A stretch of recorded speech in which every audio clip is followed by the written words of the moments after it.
but of course putting our focus onto the commemoration of Bishop Hannington, who was killed on the 29th of October 1885 under the orders of Kabaka Mwanga, who was the leader then. Honorable Minister, thank you so much for being part of the show. Thank you so much for sparing time.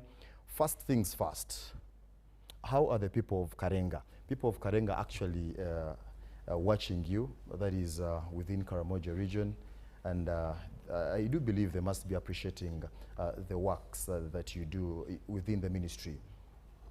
What should Ugandans, what exactly do Ugandans have to hear? Before we dive into Bishop Hannington, you have the core values that Ugandans must know that are under your ministry.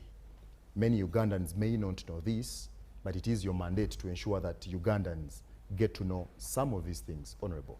Thank you so much, Jethro. I want to thank once again the viewers, and I want to thank my people of Karenga who brought me to Parliament, and I know they are watching when I'm here speaking in a talk show.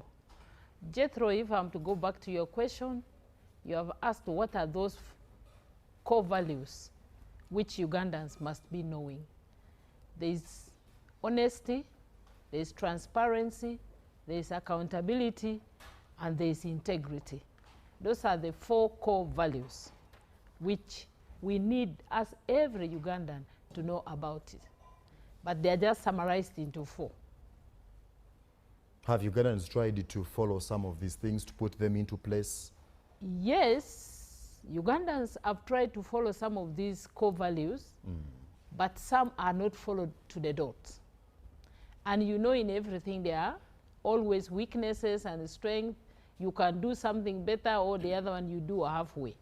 But what I know is some of these core values are being followed by Ugandans. But it's all up to us now to see to it that the ones which are not also followed should be followed by Ugandans. Thank you.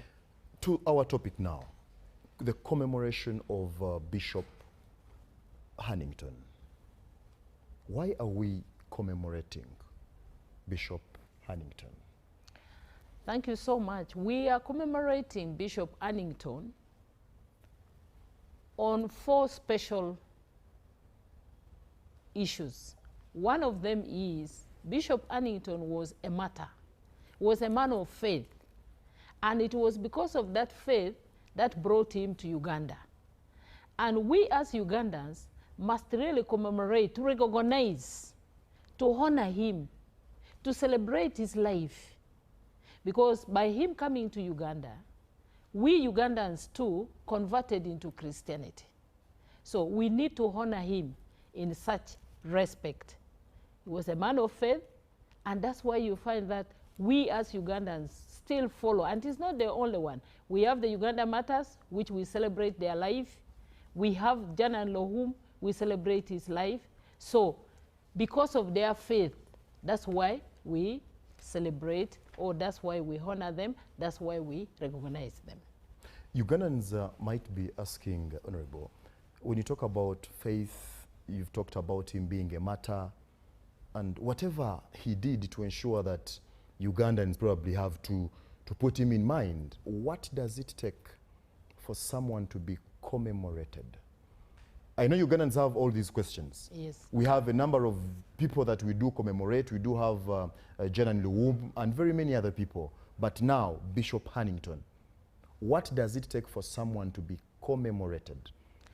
And especially for Bishop Hannington, he had to sacrifice.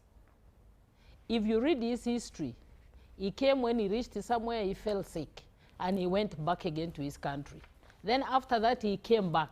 So he had that love of saying, I want to go back to Uganda, I want to take this faith to Uganda, and he sacrificed his life for the sake of the Ugandans to get Christianity.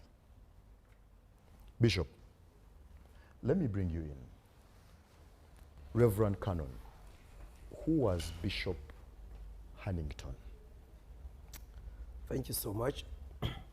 Bishop Hannington was an Anglican missionary born in a rich family.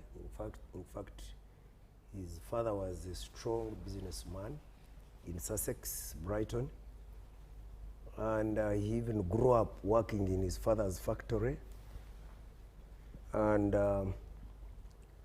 so this is a man who had to sacrifice his better life that he was living, because coming from a wealthy family and to come and sacrifice his life for the sake of the gospel, for the sake of missionary work,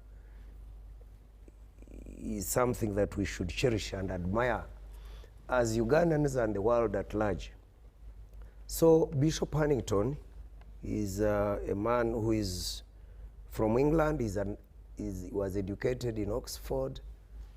He first worked as a curate in his own home church, and then later on he was ordained, and when he was ordained he became a priest and priested. Then later on he was consecrated and installed as a bishop of Eastern Equatorial Africa, where actually he lived for only 1 year, because I think as a bishop he spent just 1 year, because he became a bishop in 1884, and in 1885 in October he was murdered in cold blood.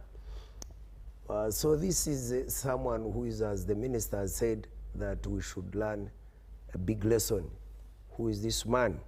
This is he was the first he was actually the first martyr, first Christian martyr in Uganda, if you are not aware. There are so many martyrs, but Bishop Hannington is considered to be the first Christian martyr in Uganda. But at the same time, he was the first bishop of East Africa, because Eastern Equatorial covers East Africa and the Horn of Africa. So where East Africa is Uganda, Kenya, Tanzania, and the Horn of Africa is Djibouti, Eritrea, Ethiopia. So that is all that one was under his jurisdiction. So he was, that is why that's what, as the minister said, is actually a person that we should admire. And I think it took long for the government to recognize him, because if he died in 1885, it would have been actually nice, being the first Christian martyr in Uganda, and also being the first bishop of East Africa. Bishop, talking about Christianity, what does it take, in your own analysis, Ugandans looking at their faith? Do you think Ugandans have tried, are they really upholding the issue of knowing who they are when it comes to Christianity? Because now this is what we have to preach. Ugandans need to know God. Is that the case? Actually, as the minister said, I can use the word of Professor Mbiti, who said that Africans are notoriously religious. In fact, Ugandans are notoriously religious. If you don't know, I don't think we have any person in Uganda, the 45 or 46 million people, young and old, who doesn't know God. We don't have an atheist, I want to tell you. Now, when it comes to bringing God closer to themselves or relating with God at a personal level, that is a different story. But I think Ugandans know God as a supernatural power, someone who created them and them created in their image. Some of the Ugandans, I think many are very committed Christians, committed Muslims, committed religious people, wherever they belong. And with that kind of diversity that we have, as much as they are notoriously religious, but also they are heterogeneous. They are not homogeneous in terms of faith. But that does not, we've not seen a lot of conflicts. As much as they may be there, they are actually scattered here and there in the name of religion. In fact, people because the constitution actually gives them freedom to worship in a way they want, very clear freedom of worship, although some of them have gone ahead to abuse this freedom, of course, because you know also too much freedom sometimes is bad. It should be restricted. But I think to answer your question, you really Ugandans, they practice what they believe, and of course there are extreme cases. Those ones are in every society where there is exploitation and manipulation as far as use of religion is concerned. But in terms of practicing and belief in God, I want to ably say that Ugandans are real people who know their God. PS, let me cue you in at this particular time. I want you to talk about what we learn from the death of Bishop Hannington. Breaking it down, PS, should we say to the layman, just like anyone can lose someone, a lot of things are usually said on the last day of the deed of the burial. Are these some of the things that Ugandans need to know, if that is the case? If not, what is that Ugandans need to know, that they need to learn from the death of Bishop Hannington? PS. Thank you, moderator. When Bishop James Hannington arrived to take charge of the Eastern Equatorial Africa, that was the area he was supposed to cover, right from the coast up to inland, up to Buganda. He comes in with a mission to preach the word of God. Now you would ask yourself, what wrong did he do to deserve death in that manner? History tells us that he deviated from the known route that the Arab slaves were using. That was from Bagamoyo through central Tanzania, and then you to Tabora, and then you crossed north to Buganda. For him, when he reached the coast, with the help of the porters or the Christian helpers, he wanted to use a shorter route. And he chose to use the shorter route, get from the coast, come to the southern part of Lake Victoria, cross through Busoga, and then would find his way to Buganda. Now that was a very, very sensitive period. You know that in 1884, the Kabaka Mutesa I passed on, and then handed over the mantle to Kabaka Mwanga II towards the end of 1884. Now this was a young man, about 18 years old, taking charge of the throne.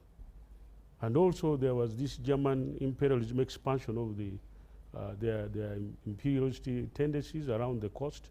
So there was that fear that these people may come and take over your territory. So there was that fear. So here comes Bishop Hannington. He's a stranger. He uses the back door. He uses the back door entrance. And you remember Busoga was like the chief ruler who was in charge. He was a subordinate chief to the Kabaka of Buganda. So immediately he has to report.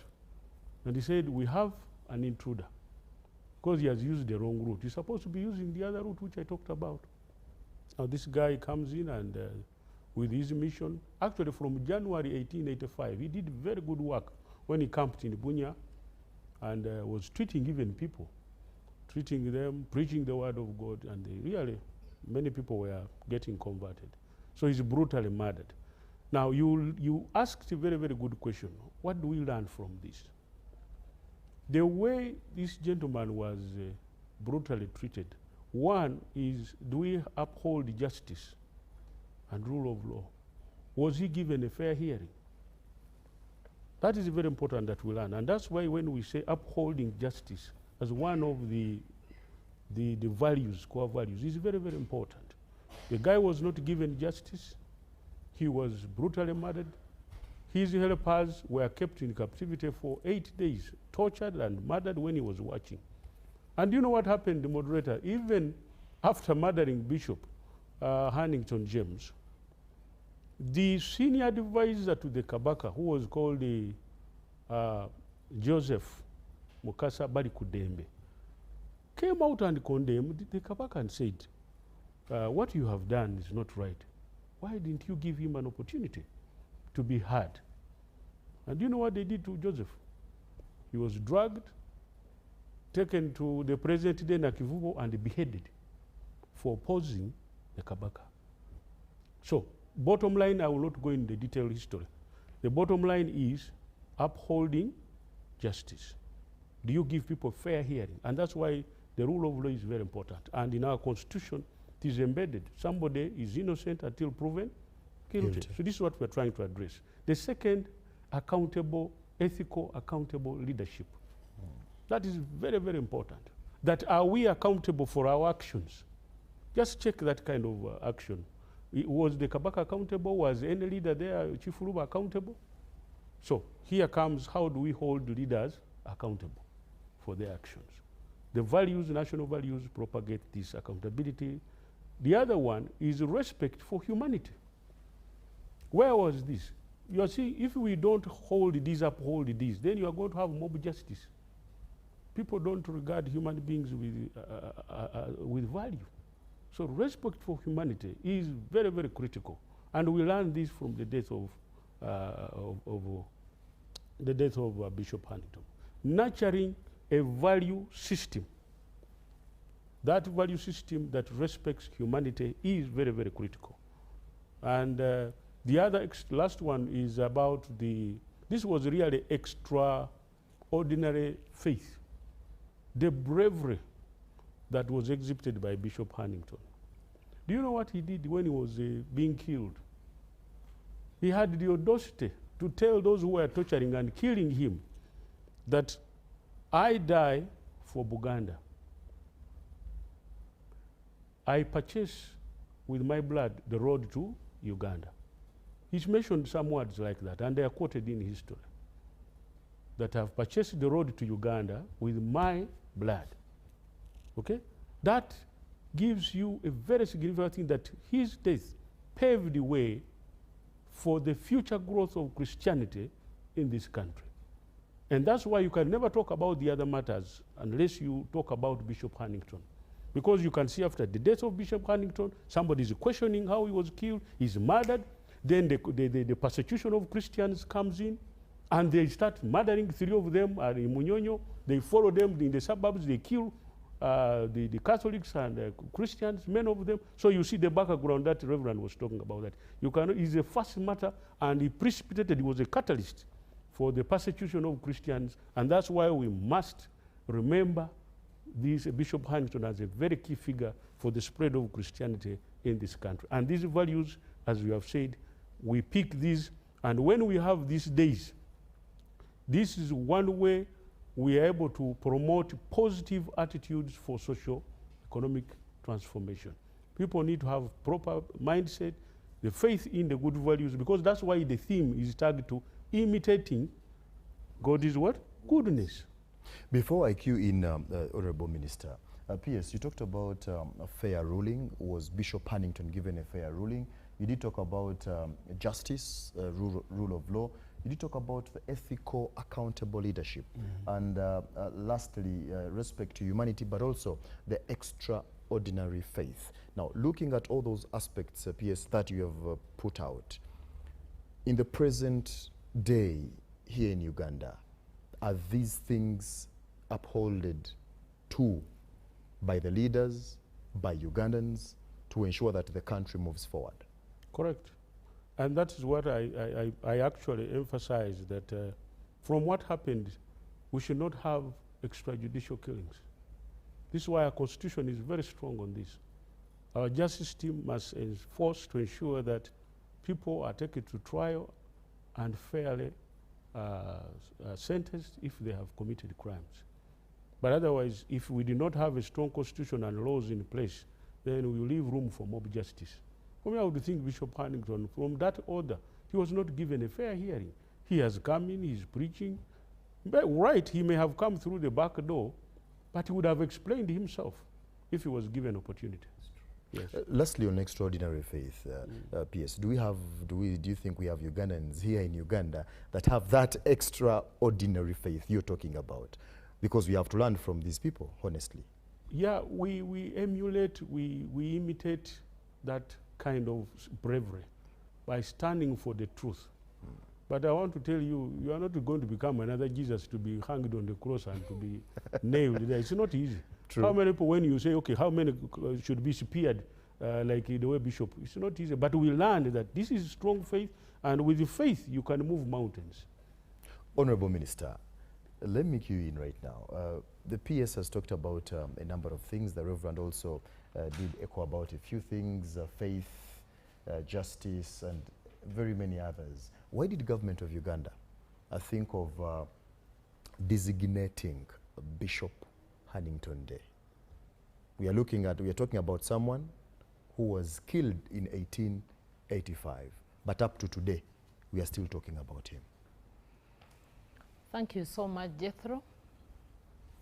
I want to take over from what the PS has said. All this, Jethro, surrounds into faith.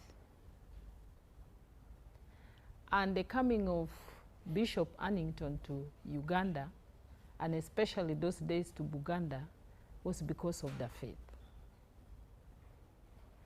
And why do we, as Ugandans, or as the government of Uganda, commemorate the day which he was killed? I just told you when I began opening my presentation. One, we want to remember him because of his faith. We want to recognize the Christianity he brought to Uganda. 3, we want to honor him because what he brought to us, as the PS has also explained, that justice, you never know, because of that fair hearing, which the PS was saying. That's why even our constitution talks about fair hearing and constitution and justice. The people who wrote the constitution should have got it or should have picked it from there, because if he was listened to, then they might have not even killed him that time. So we remember him because he showed us the way, he showed us the Christianity, he showed us the faith, he gave us the courage, that braveness. And that's why you see now in Uganda, as Reverend Kanun said, Uganda is a God-fearing country. That's why you see 90% of Ugandans believe, whichever church they go to, that faith. It is because of them, because of the kind of Bishop Hannington. They are the ones we're emulating from. So I think, and I know, that's why we as government or Uganda has thought of commemorating all these days, not only for Bishop Hannington. You see, we have the Uganda Matters, we have Jana and Lohum, plus others. We have Daudi and Okello, which they are going to commemorate on the 20th of this month. So it is all about the sacrifice they gave for us. Thank you. Honorable, before we go for a break, you're still emphasizing on faith. Part of the 12 or so more other core values that we do have national unity. We do have national consciousness and also patriotism. Now, love for the country. Now, I want to merge that to put it into faith as well. As a nation, you are a leader. You represent people in parliament. There is a lot of division. President Museveni has often preached about national unity, being united, people not playing cheap politics. And very many other leaders, the reverends here in church, they are always talking about unity. And this is the reality. How have you ensured that Ugandans embrace this as we talk about Bishop Hannington as someone who had faith, but also emulate what he went through to ensure that there is national development? Thank you so much, Jethro, on that. what I want to tell you, I want to take you back a bit. The national unity which we Ugandans have. I want to tell you that Uganda is, one, a God-fearing country, and Ugandans love their neighbors, and they even love humanity. And that is part of national what? National unity. For example, if you take now in Uganda, it is not only us Ugandans who are in Uganda. We have so many tribes, so many nationals, but we as Ugandans have welcomed all these people. That's why you see in the whole of Africa, Uganda is one of the best, or one of the countries which is having more refugees in this continent. Because of that national unity we have, because of that humanity we have, because of that love for our country, the patriotism that we have for our country. So we love everybody. So when you talk about, okay, the disunity you're saying can be there, but 90% or 95%. I want to give you an example. A Ugandan cannot get a fellow person or a human person suffering somewhere and bypass. Like now, if you get an accident and you have badabadas around there, they come around you even when they don't know you. They come and rescue you. That is the love, that is the patriotism, that is the national unity. At least they try to take you where. And that thing all is coming from the love we have for God, that God-fearing values that we have. Thank you. Ladies and gentlemen, the front bench continues. Allow me to take a very, very short commercial break. And of course, when we do return, we shall as well digest a number of issues concerning the death of Bishop Hannington and why we do commemorate him. Don't go away. This is the front bench. With Momo, you have the power to become an investor and start earning some money daily on your phone. Dial *165*7*1# and invest for as little as 1K with Momo Yinvestor. And the best thing is, you can withdraw your money instantly anytime. That's Momo. That's the power to be more. Every Wednesday, live in our studios in the heart of Kampala. We have to change the political culture in this country, really. Who has bewitched Ugandans? I want to assure you, as government, we shall do whatever it takes to ensure that Ugandans are safe. We have conversations that have analysis, explanation. This law society, this union of theirs, because they want a job everywhere, they want to be this, they want to be that, they want... No. We know it's a union. You cannot be making a road, bitumen grade 1, in Congo for 5 billion. But not every truth is fact, and not every fact is truth. The argument that the General Court Martial is responsible for peace and stability is without basis, either in law or in fact. We have been told how Napoleon was a great orator. Now, Napoleon cannot help me get food. They told me combine harvesters in Saskatchewan. I don't know where Saskatchewan is. This is a geography we're taught. Instead of teaching me how to preserve Mabera forest, they're teaching me about Rhineland. This is a problem we got. We cannot run away from it. Right now, you hear very disgusting stories of members of parliament. Instead of discussing the details of loans, they ask for their cuts. Every Wednesday, 10 p.m. on your public broadcaster.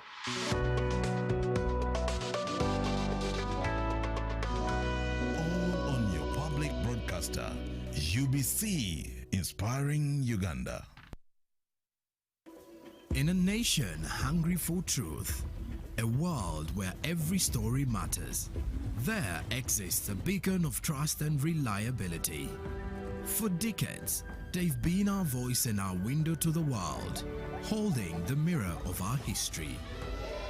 With 4 TV stations and 11 radio channels spanning 27 languages, they stand as guardians of information, defenders of truth. With Mascari Heritage Advantage, they uphold every citizen's right to reliable and free information. Their archived stories shaped our past and illuminate our present. Yet now, as new challenges arise and the world evolves, their mission faces its greatest test yet. Be part of our journey and let's navigate the unknown, uncover the untold, and safeguard our future together. Tune into your public broadcaster, for it is the intersection of trust and truth. Because to UBC, your story, and every voice matters. UBC, inspiring Uganda. Uganda's future is being written, and we're documenting it one headline at a time. On UBC News Tonight, I don't just anchor the news, I help you understand it. We stand for integrity, for facts, for national progress. These elections are a turning point, and so is how we tell the story. Join me as we report the facts that will define a generation.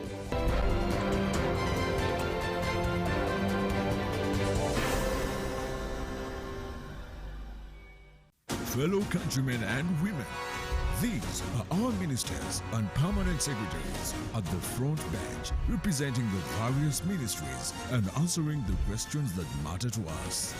Join the conversation. This is the front bench. This is the front bench, ladies and gentlemen. Thank you so much for keeping it UBC off camera when the break that we are having a discussion in here.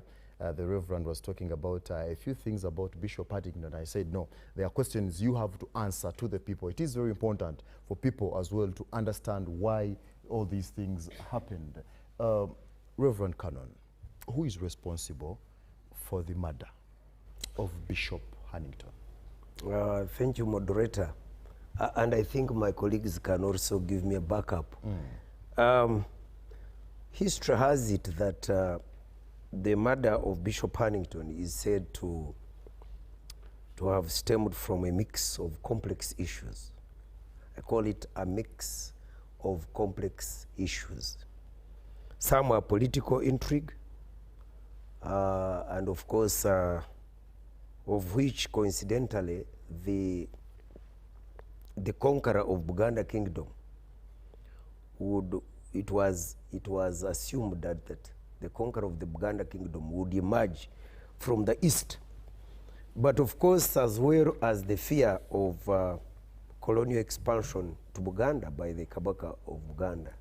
So those are, you can imagine, you see, and that's the political aspect of it, where the kingdom of Buganda had what we call a mandwa, you know, the prophecy. There was a prophecy, a royal prophecy that the attack of that kingdom would emerge from the east.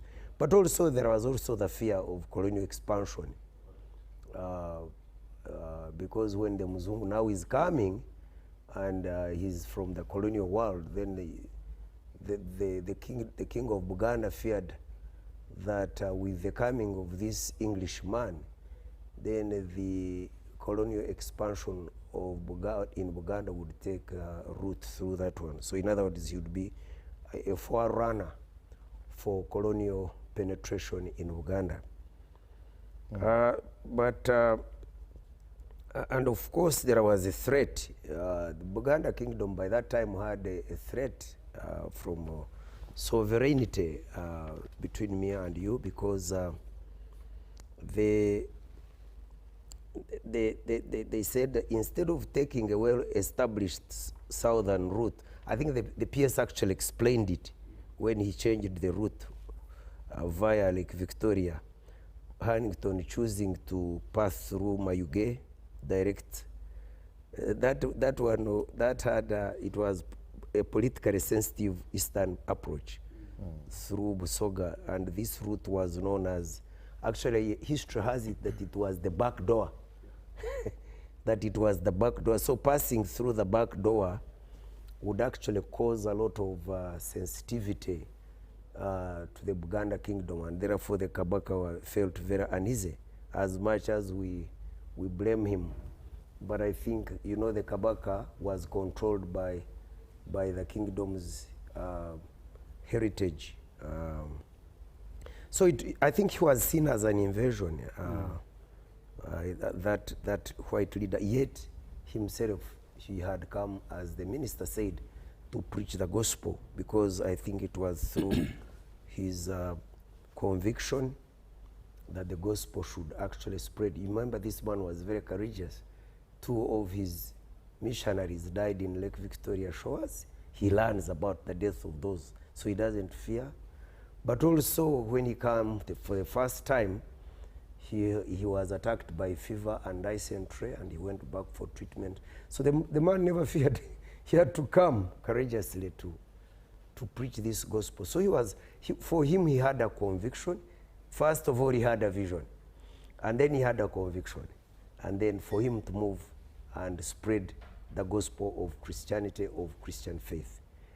But of course, politically, he was misunderstood. I think I may consider it as maybe it was a mistaken identity, because his death, there is another school of thought which says that the Kabaka said that Mumute, and then the chief said kill him. I think Mumute means you leave him. Yes, release him. Let him go. But then I think the chief in Busoga understood him as kill him. Mumute. So a kind of mistaken idea. So you see, as I said, maybe even my peers could add on that. The mix, it's a mix of issues that surround his death. I don't think there is a direct answer to that. History has a mix of issues. All right. But I would like the PS to give me a backup on what caused surely, PS, I did hear you when you were talking about in your first presentation, you brought out some good history. Yeah. Are you adding something on what? Moderator, I will not repeat what he has said. He has actually said the true account of what happened. The Kabaka's orders were very clear. History says that the chief Luba had to obey to the instructions of the Kabaka, that there was an intruder and they had to be dealt with. The other account he has talked about may be correct. History has also talked about it, but we may not be very certain about that, about the language barrier issue. They said Mumute, and then the other said Bamuite. Which are bit synonymous. Then the bishop is busy crying and saying, what shall I do? They say, Niwai Swabaidu. They say, what have I done? And those have I done. It's that interpretation can be there. But we don't know whether it is factual. That's true. For me, I am on most of the authors have talked about the account of the fear of invasion. An intruder is coming in, and a radical move is made by the Kabak to say, deal with this person. You see, and there are other 48 people who were killed like that, by the way. Yes, and we normally forget them, but they are very, very key. The indigenous people who were killed, those converts. Now, if the account of misrepresenting the Kabaka is correct, then it brings in another issue of the values, the national ethical values of one. Effective communication, precise communication is very, very vital. Very crucial. That even on social media, that even the way we pick information and relate to the public can be very, very instrumental in causing a fatal decision, like you saw in Rwanda. So we have to be very careful as a country. Whatever message is coming from the leadership, how do you convey it? If you misrepresent, you are definitely going to confuse the populace, and you can cause a fatal decision. So we pick something from there, if that account holds. That should always be very careful that what is relayed is actually correct information, accurate and precise. P.S., let me also hear this from you, talking about correct information. Let's talk about the venue of the commemoration day. Where will it be?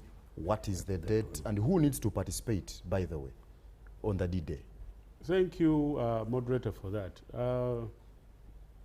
We are going to join the rest of the Christians on 29th of October at Chando Hill in Mayuge. will be the main venue for the celebrations around Bishop Hannington Primary School, the venue that has been selected. And I just wanted to say that there was a reason that the minister raised why in October 2022, government took a decision to gazette this day as a national day, just to remind us of that spirit of sacrifice, that even as we celebrate independence, people have sacrificed. People put their lives on the line for us to enjoy this peace. Bishop Hannington laid a foundation for the growth of Christianity and the bravery. And he gave his life the way Jesus Christ gave a life for all of us for our sins. So we would like to remember this day, and on that day there will be a Wednesday on 29th. We shall join the pilgrims all over the region in Busoga to have this day commemorated. This is a church function, and the main event here will be a Thanksgiving service. And the main celebrant will be the Most Reverend Dr. Stephen Kazimba Mugaro, the Archbishop of the Church of Uganda. And we expect the chief guest to be His Excellency, the President of the Republic of Uganda. So it's going to be a very big event. And we expect big numbers. And we are calling upon every leadership. Ugandan. So we have invited all the cabinet ministers, the members of parliament, the district leadership. All bishops have been invited. I was informed by the Church of Uganda. All different faiths. Even from the different faiths, the clergy in the area, all Christians will also, and all Ugandans will participate in this. We shall have even what we call some activities before the D-Day, and these will involve missionary work. We are also going to have guided tours of school children, other institutions will send in. The guided tour of key sites. I want to assure you, Jethro, that the key sites there, the artifacts and all these are still intact. For instance, the torture stone, when you go there, it is there. The murder stone is there. The cave that you would call the bedroom where Bishop Hannington was resting is intact. The library. The library where the reading room is intact. The well where he was taking water from is intact. There is even a church around that has been maintained. So all these, we would like to preserve them and even improve on them, but keeping, of course, the other historical part of it. And make Chando, because cabinet and government has already made a decision to improve Chando to an international religious site for purposes of tourism, international religious tourism. And we want to promote that religious tourism, the way you see people coming all over the world to Namugongo and all these other areas. So even Chando would like to improve on it, and that's a key decision that was taken, and we will be seeing improvements around Chando.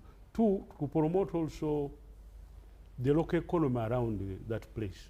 Because as people come in the large numbers, we are able to promote some small income generating activities. There's accommodation, facilities, the food that they sell, people to boost the people around there, so that at least it changes first.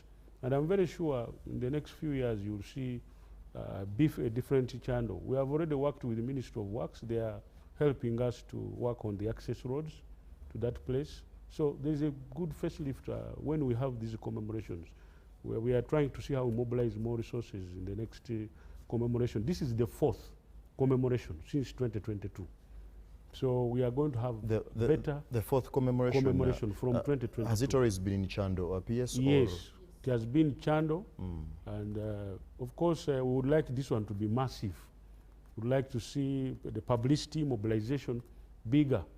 And that's why we are calling upon all local leaders. And I want to thank the host diocese, East Busoga Diocese, under the leadership of the Right Reverend Paul Hannington Subi. He's also called Hannington Subi. The Bishop of East Busoga is the host diocese that is taking charge.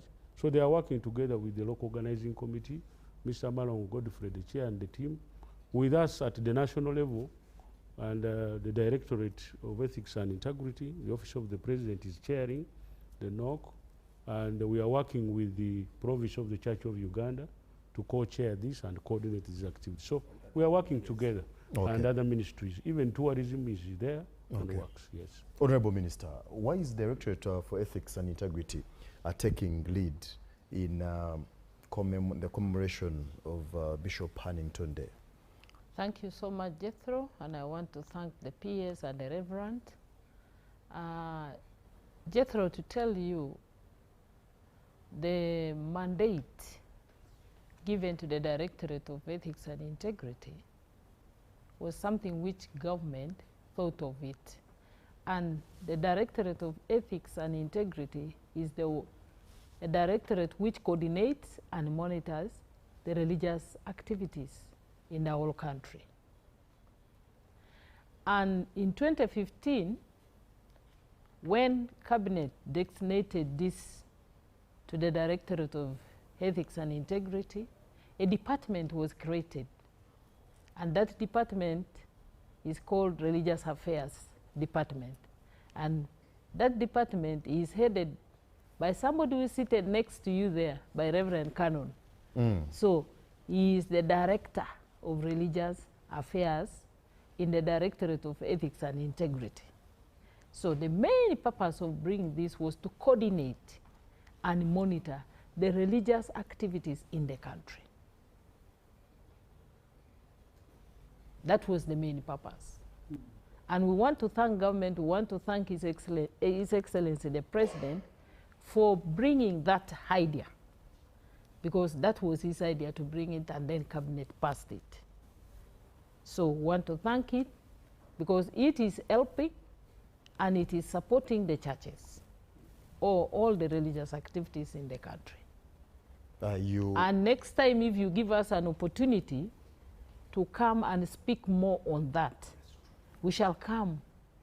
And I wish you invite us, we shall come again and talk more on that on a different day, so that we elaborate what it means by monitoring and coordinating the religious activities in the country.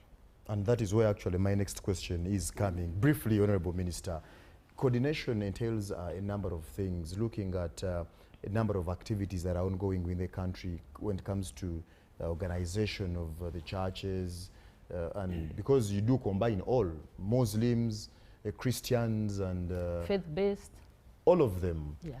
Are you contented with whatever is being done?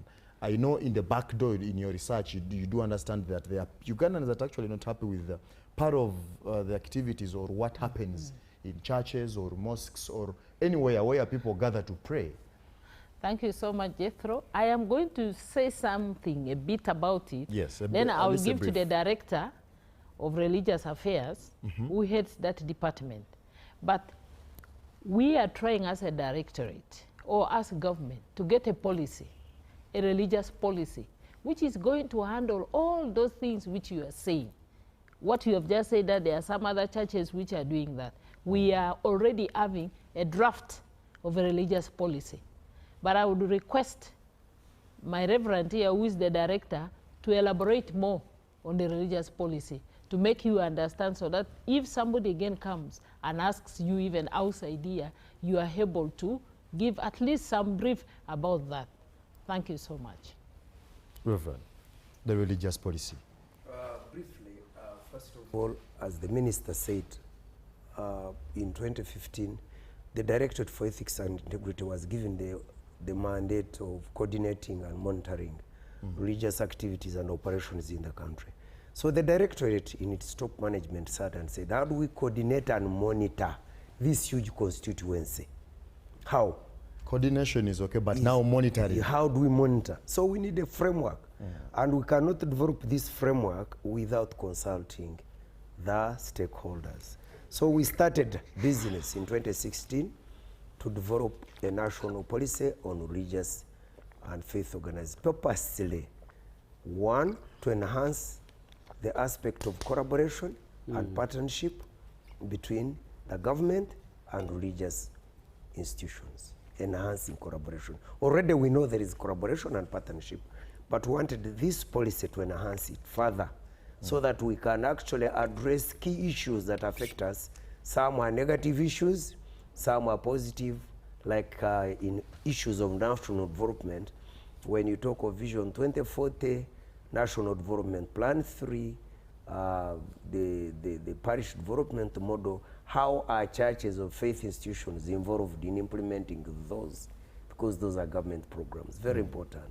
Number 2 was actually, and I'm giving you some of the key objectives of the policy.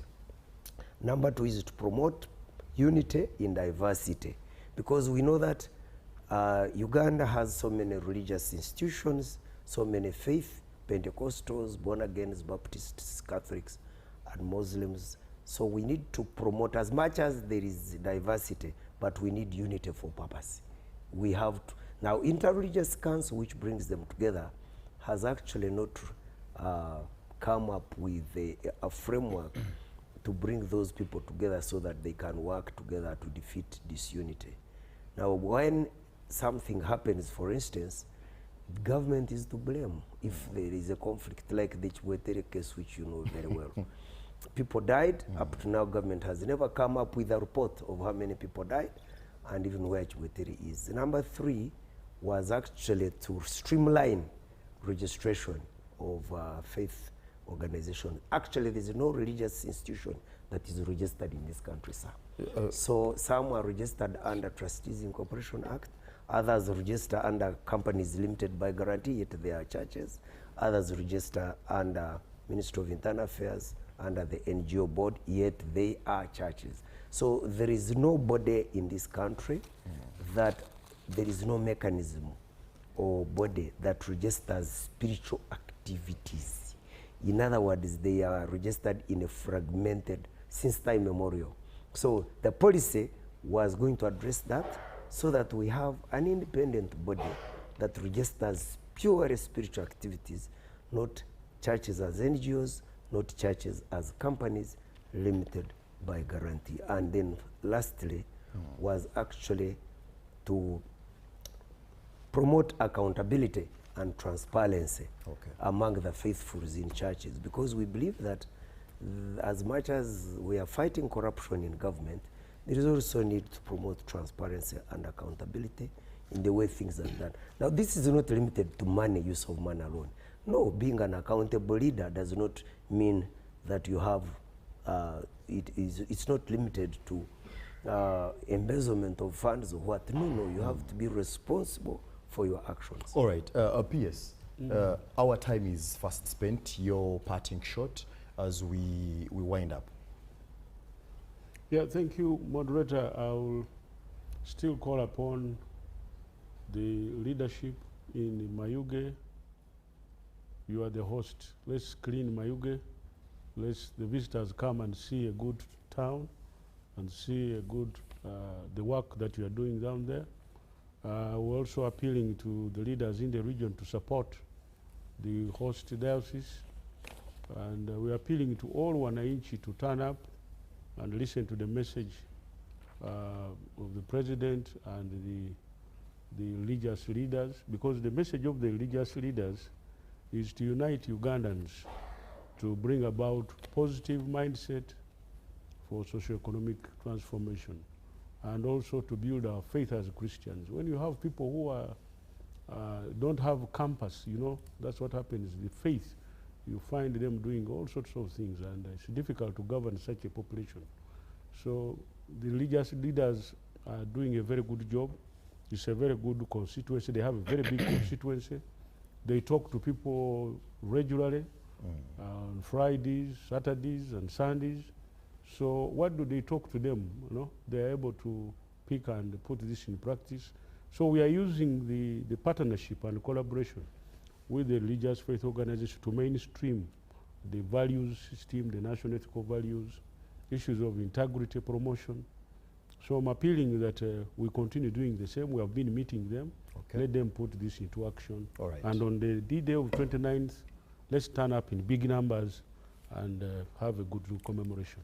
Honorable Minister, our time is fast spent, surely. I understand we had a lot on table, but your parting shot as well, as the minister, as a ministry, what you have for Ugandans in 1-2 minutes as we close.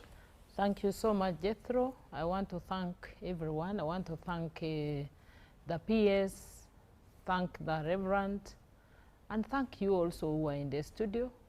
And I want to thank Ugandans, all the listeners and the viewers who have been watching us and who have been listening to us, trying to explain about Bishop Hannington.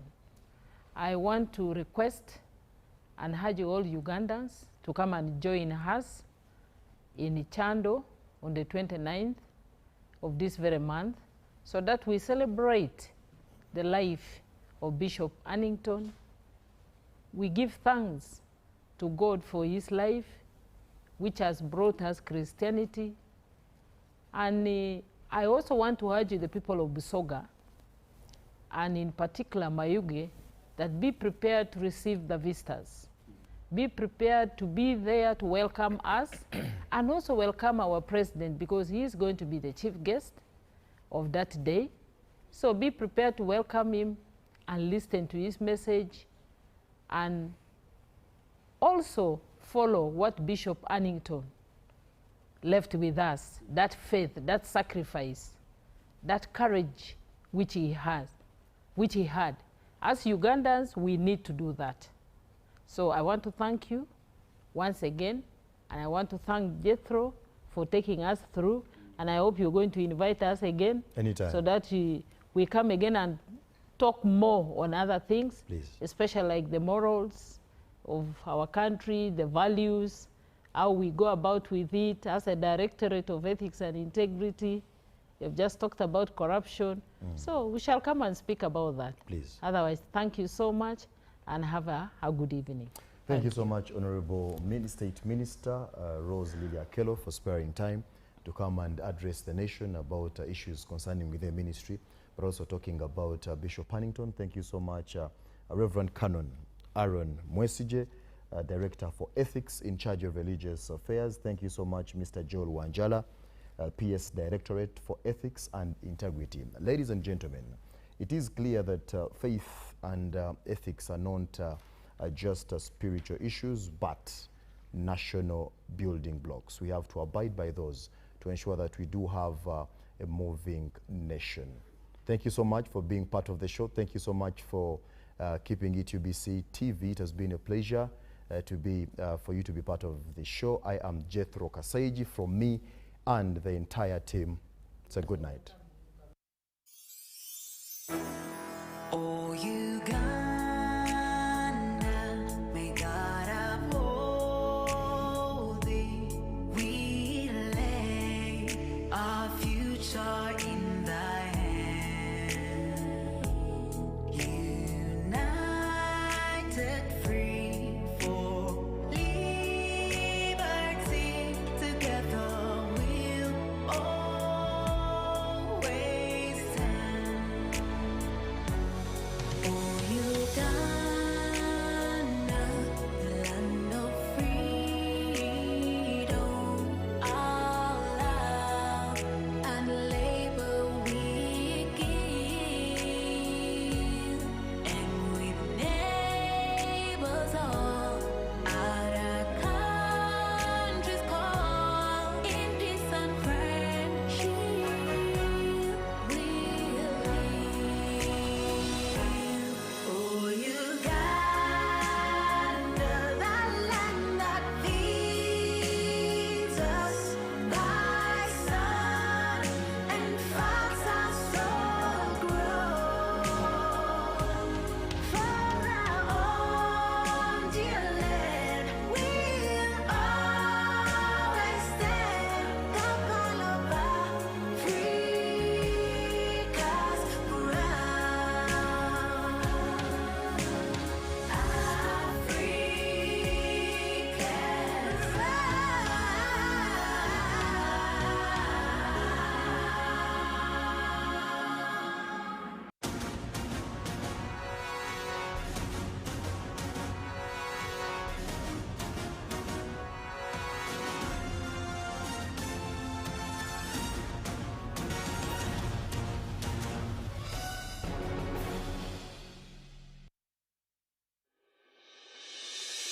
Uganda's future is being written, and we're documenting it one headline at a time.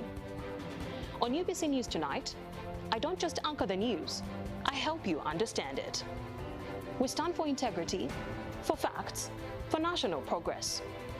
These elections are a turning point, and so is how we tell the story. Join me as we report the facts that will define a generation.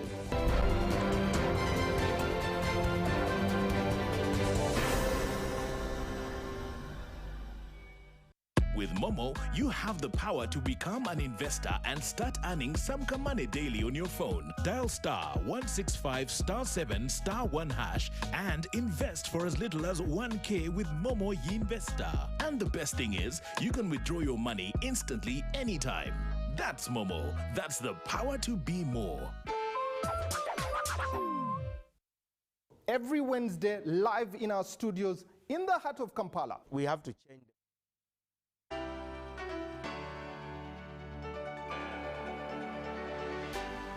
UBC, inspiring Uganda.